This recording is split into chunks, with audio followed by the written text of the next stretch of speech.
Hi friends, welcome back to education concepts. If in case మీ దగ్గర ఏదైనా ఒక డిగ్రీ క్వాలిఫికేషన్ ఉంటే, దట్టు మీరు గవర్నమెంట్ జాబ్స్కి ప్రిపేర్ అవుతుంటే, మీకు ఒక అద్భుతమైన జాబ్ నోటిఫికేషన్ డీటెయిల్స్ని ఈ వీడియోలో షేర్ చేయబోతున్నాను. ఈ జాబ్ నోటిఫికేషన్ మనకి ఎడ్యుకేషన్ డిపార్ట్మెంట్ నుంచి రావడం అయితే జరిగింది. ఈ జాబ్కి సంబంధించి మనకి సెలక్షన్ ప్రాసెస్లో ఒకే ఒక ఎగ్జామ్ మాత్రమే ఉంటుంది. వన్స్ ఈ ఎగ్జామ్ క్వాలిఫై అయితే ఎవ్రీ మంత్ మీరు శాలరీ 50,000 నుంచి 60,000 రూపాయల మధ్యలో తీసుకోవడం అయితే జరుగుతుంది. ఈ జాబ్ నోటిఫికేషన్ మనకి Indian institute of science Bengaluru నుంచి రావడం అయితే జరిగింది. ఇది సెంట్రల్ గవర్నమెంట్ జాబ్ నోటిఫికేషన్. ఈ జాబ్స్కి ఆల్ ఓవర్ ఇండియన్ సిటిజన్స్ అందరూ కూడా అప్లై అయితే చేయొచ్చు. ఏవైతే పోస్టల్ డిపార్ట్మెంట్ జాబ్స్ కానీ, లేదా income tax department, GST department jobs ఎలా అప్లై చేస్తామో వీటికి కూడా అలాగే all over Indian citizens both male and female candidates interest ఉన్న వాళ్ళందరూ అప్లై అయితే చేసుకోవచ్చు క్వాలిఫికేషన్స్ ఉన్నట్లయితే. ఇక్కడ చూడండి, ఈ job notification ministry of education అండర్టేకింగ్లో ఉంటుందని చెప్పారు. అంటే కేంద్ర విద్యాశాఖ అండర్టేకింగ్లో ఈ జాబ్ నోటిఫికేషన్ ఉంటుందని చెప్పేసి క్లియర్లీ మెన్షన్ చేయడం అయితే జరిగింది. Post name administrative assistant. Number of vacancies చూసుకుంటే 34 పోస్టులు. వీటిలో అన్రిజర్వ్డ్కి సంబంధించి 13 పోస్టులు, ఎస్సీ కేటగిరీకి సంబంధించి 5 పోస్టులు, ఎస్టీ కేటగిరీకి సంబంధించి 2 పోస్టులు, ఓబీసీ కేటగిరీకి సంబంధించి 9, ఫైనల్లీ ఎకనామికల్ వీకర్ సెక్షన్కి సంబంధించి 5 పోస్టులు అని చెప్పి ఉన్నటువంటి 34 పోస్టులని ఈ విధంగా కమ్యూనిటీ వైజ్ డివైడ్ చేశారు. అండ్ ఆల్సో పర్సన్ విత్ డిజేబిలిటీకి 2 పోస్టులు, ఎక్స్ సర్వీస్ మ్యాన్కి 4 పోస్టులు అని చెప్పేసి కూడా డివైడ్ చేయడం అనేది జరిగింది. దానితో పాటు ఈ జాబ్ ఏదైతే ఉందో ఇది అడ్మినిస్ట్రేటివ్ అసిస్టెంట్, ఇది సెంట్రల్ గవర్నమెంట్లో గ్రూప్ సి కేటగిరీలోకి రావడం జరుగుతుందని చెప్పి మెన్షన్ అయితే చేశారు.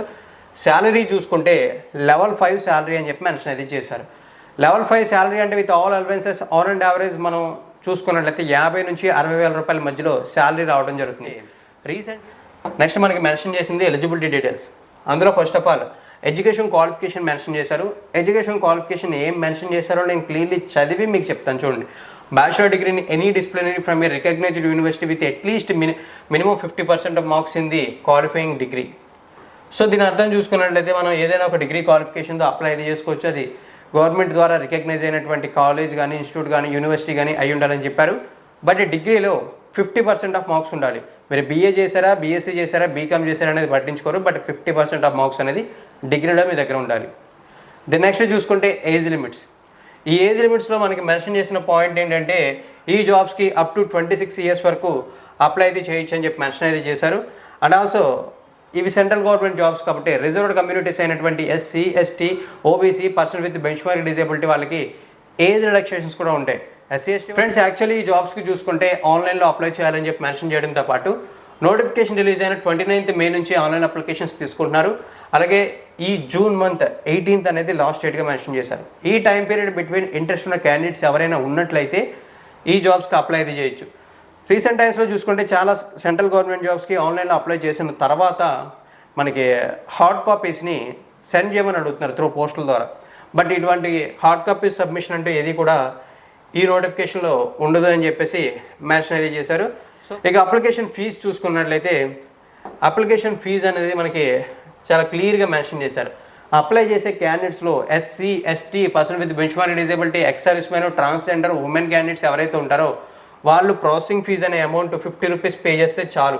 Remaining candidates like general, OBC and economically weaker section వాళ్ళు 50 రూపీస్ ప్రాసెసింగ్ ఫీజుతో పాటు 450 రూపీస్ అప్లికేషన్ ఫీజు కూడా పే చేయాలని చెప్పేసి మెన్షన్ అయితే చేశారు. ఇవైతే అప్లికేషన్ ఫీజుకి సంబంధించినటువంటి డీటెయిల్స్. సో అయితే ఇప్పుడు మనం సెలక్షన్ ప్రాసెస్ వివరాలను అయితే తెలుసుకుంటున్నాం. సెలక్షన్ ప్రాసెస్ వివరాల్లో మనం ఫస్ట్ ఆఫ్ ఆల్ తెలుసుకోవాల్సిన కొన్ని పాయింట్స్ ఉన్నాయి. ఆ పాయింట్స్ తెలుసుకుని తర్వాత ప్యాటర్న్ గురించి మాట్లాడదాం. సెలక్షన్ ప్రాసెస్లో ఫస్ట్ ఆఫ్ ఆల్ మనం తెలుసుకోవాల్సింది ఏంటంటే ఈ ఎగ్జామ్ అనేది మనకి ఇంగ్లీష్ ఆర్ హిందీ లాంగ్వేజ్లో జరుగుతుంది. ఎగ్జాక్ట్లీ స్పెసిఫిక్గా ఈ లాంగ్వేజ్లో జరుగుతుందని మెన్షన్ అయితే చేయలేదు. బట్ ఇలా మెన్షన్ చేయనప్పుడు సెంట్రల్ గవర్నమెంట్ జాబ్ నోటిఫికేషన్ ఏ ఎగ్జామ్ అయినా సరే బైలింగ్వల్లో ఉంటుంది. సో ఆ ప్యాటర్న్లో ఎగ్జామ్ అనేది ఇంగ్లీష్ ఆర్ హిందీస్లో జరుగుతుందని చెప్పేసి మెన్షన్ చేశారు. ప్రీవియస్ రిక్రూట్మెంట్స్లో కూడా సేమ్ ఉంది కాబట్టి ఆ పాయింట్ అయితే మీకు అప్డేట్ అయితే చేస్తున్నాం. పాయింట్ నెంబర్ 2, ఇక్కడ నెగిటివ్ మార్కింగ్ సంబంధించినటువంటి ఎటువంటి ఇన్ఫర్మేషన్ అయితే ఇవ్వలేదు. మనకి జాబ్ నోటిఫికేషన్కి సంబంధించి ఈ సిలబస్ ప్యాటర్న్లో కానీ సెలక్షన్ ప్రాసెస్లో కానీ మనం ఇక్కడ వరకు నెగిటివ్ మార్కింగ్ లేదు అనుకోవచ్చు. ఒకవేళ నెగిటివ్ మార్కింగ్ ఉంటే అఫీషియల్లీ మనకి ఏదైతే ఎగ్జామ్కి సంబంధించిన అప్డేట్ వస్తుందో అప్పుడు క్లియర్లీ తెలియడం అయితే జరుగుతుంది. దెన్ నెక్స్ట్ చూసుకున్నట్లయితే మనకి మెన్షన్ చేసినటువంటి ఇంకొక పాయింట్ ఎగ్జామ్ సెంటర్స్ గురించి. Exam centres all over India మొత్తం మీద ఉంటాయి. బట్ ఆ ఎగ్జామ్ సెంటర్స్ ఏంటి అనేది మనకి మెన్షన్ అయితే చేయలేదు. అప్లై చేసే టైంలోనే ఒక 3 ఎగ్జామ్ సెంటర్స్ని ప్రిఫర్ చేసుకోవాలంటున్నారు. దీని ప్రకారం చూసుకుంటే మనకి ఆంధ్రప్రదేశ్ అండ్ తెలంగాణలో 1 or 2 ఎగ్జామ్ సెంటర్స్ ఉంటాయి. వాటి గురించి మనం పెద్దగా టెన్షన్ తీసుకోవాల్సినటువంటి అవసరం లేదు.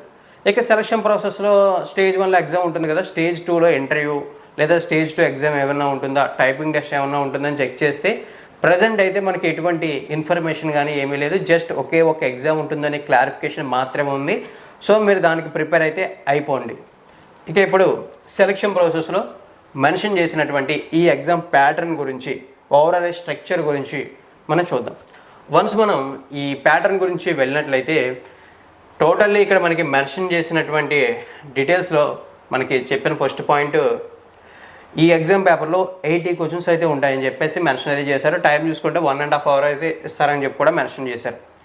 అంటే ఆల్మోస్ట్ అలా ఒక 90 minutes టైం అయితే ఉంటుంది ఎగ్జామ్ సంబంధించి. ఈ ఎగ్జామ్లో చూసుకుంటే టోటల్లీ 5 parts అయితే ఉన్నాయి. అంటే ఎగ్జామ్ పేపర్ని 5 partsగా డివైడ్ చేశారు. పార్ట్ 1లో quantity ability, each question 1 marking carry చేస్తుంది. నెంబర్ ఆఫ్ క్వశ్చన్స్ చూసుకుంటే 16 questions. పార్ట్ 2లో verbal ability, same 1 mark carry చేస్తుంది each question, number of questions కూడా 16 questions. పార్ట్ 3లో logical and numerical reasoning, same 1 mark each question, 22 questions ఉన్నాయి. Then next general awareness part 4లో, ఇక్కడ కూడా each question 1 marking carry అయితే చూస్తుంది. దెన్ నెక్స్ట్ క్వశ్చన్స్ చూసుకుంటే 16 questions. And finally knowledge in computer applications, దీనికి సంబంధించి 10 questions ఉన్నాయి అండ్ 10 marks అయితే ఉండడం అయితే జరిగిందని చెప్పేసి మెన్షన్ అయితే చేశారు. సో ఓవరాల్లీ ఇదైతే మనకి ఎగ్జామ్ ప్యాటర్న్ అనుకోండి, స్ట్రక్చర్ అనుకోండి, ఈ విధంగా ఉండడం అయితే జరుగుతుంది. వన్స్ మనం ఈ ఎగ్జామ్ అనేది క్వాలిఫై అయ్యి బెటర్ స్కోర్ చేసిన వాళ్ళకి జాబ్ అనేది రావడం అయితే జరుగుతుంది. ఇక్కడ నోటిఫికేషన్లో officially Indian institute of sciences Bengaluru నుంచి రిలీజ్ అయిన నోటిఫికేషన్లో మెన్షన్ చేసినటువంటి డీటెయిల్స్ అయితే ఇవి. ఇఫ్ ఇన్ కేస్ ఏమైనా డౌట్స్ ఉంటే కామెంట్ సెక్షన్లో కామెంట్ చేయొచ్చు. ఇక్కడ వరకు మనకి ఈ ఎగ్జామ్ ద్వారానే సెలక్షన్ ప్రాసెస్ అయితే అవుతుందని చెప్పేసి క్లియర్ ఇన్ఫర్మేషన్ అయితే ఉంది. నోటిఫికేషన్లో కూడా సేమ్ మెన్షన్ అయితే చేశారు. ఇఫ్ ఇన్ కేస్ ఫర్దర్గా ఉంటే మనకి నెక్స్ట్ తెలియడం అయితే జరుగుతుంది. ఇఫ్ ఇన్ కేస్ ఎటువంటి అప్డేట్స్ ఏమైనా ఉంటే మీకు కామెంట్ సెక్షన్లో పిన్ చేయడం కానీ అప్డేట్ చేయడం కానీ చేస్తూ ఉంటాను. నేను నెక్స్ట్ మీరు చదవాల్సినటువంటి సిలబస్ టాపిక్స్, ఇంటర్నల్ ఉండే టాపిక్స్ ఏంటి అనేది కూడా మెన్షన్ చేశారు. క్వాంటిటీ ఎబిలిటీలో కానీ verbal ability, logical and numerical reasoning, general awareness, knowledge of computer అప్లికేషన్స్లో కూడా ఏ టాపిక్స్ అందులో ఇన్వాల్వ్ అంటే వాటిని ఏం చదవాలి అనేది కూడా డీటెయిల్డ్గా ఇవ్వడం అయితే జరిగింది. సో ఫ్రెండ్స్, ఓవరాల్లీ రీసెంట్లీ మనకి మినిస్ట్రీ ఆఫ్ ఎడ్యుకేషన్ అండర్టేకింగ్లో ఉన్నటువంటి Indian institute of sciences Bengaluru నుంచి రిలీజ్ అయిన అడ్మినిస్ట్రేటివ్ అసిస్టెంట్ గ్రూప్ సి పోస్టుల నోటిఫికేషన్ కంప్లీట్ డీటెయిల్స్ అయితే ఇవి. ఇఫ్ ఇన్ కేస్ రియల్లీ మీ దగ్గర డిగ్రీ ఉంటే కంపల్సరీ జాబ్స్కి అప్లై అయితే చేయండి. మీరైతే వీటిని ఫర్గట్ అయితే చేయొద్దు. ఇఫ్ ఇన్ కేస్ మీ దగ్గర ఈ క్వాలిఫికేషన్ లేకపోతే లేదా ఇంట్రెస్ట్ లేకపోతే మీ ఫ్రెండ్స్తో షేర్ చేసుకోవడానికి ప్రయత్నించండి. ఎనీవే, థ్యాంక్ యూ ఫ్రెండ్స్, వీడియోని ఎండింగ్ వరకు వాచ్ చేసి సపోర్ట్ చేసినందుకు. ఏమైనా డౌట్స్ ఉంటే నిరభ్యంతరంగా కామెంట్ సెక్షన్లో కామెంట్ చేయండి. వీలైనంత వరకు వాటిని నేను క్లారిఫై అయితే చేస్తాను. ఫైనల్లీ థ్యాంక్ యూ ఫ్రెండ్స్, వీడియోని ఎండింగ్ వరకు వాచ్ చేసినందుకు. దెన్ నెక్స్ట్ ఈ నోటిఫికేషన్ రిలేటెడ్ లింక్స్ అన్ని డిస్క్రిప్షన్లో మీకోసం అవైలబుల్గా ఉంటాయి.